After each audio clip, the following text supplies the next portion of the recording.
Please don't be sad that it's not about Ruth. I do think that if you like Ruth, you'll like Elly. Honestly, I do.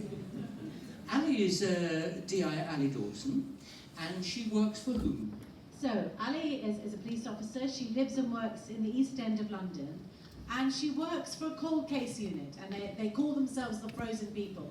And the joke amongst the team is that their cases are so cold, they're frozen because they're so old. But in fact, their cases are so old because they go back in time to solve them.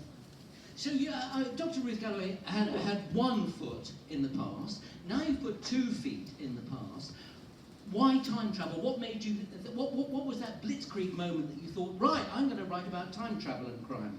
Well, you're so right that Ruth did have 1 foot in the past, and in a way, when you look at an archaeological site, especially if you're lucky enough to be with an archaeologist, they do take you back in time. And you see, I remember doing an event with the amazing Francis Fry, and he was saying that you can see the marks on the ground where people have knelt down, and that's the indentation that they made in the stone, and how amazing that is. So I do feel that Ruth travelled in time a bit.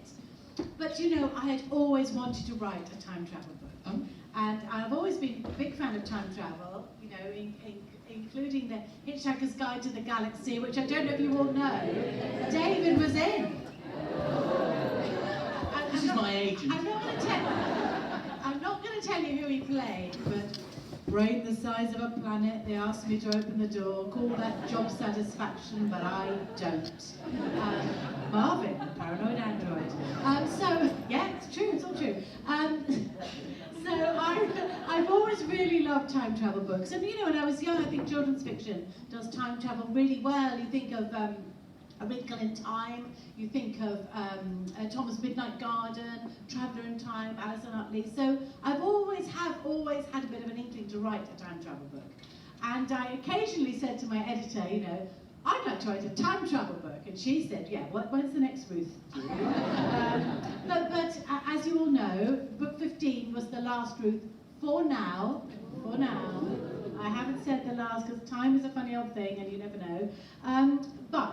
So when that came, I said, I want to write my time travel book now. But I also had to find a character for it. And I think when Elly came into my head and I put her together with time travel, that's when the Frozen People really took shape.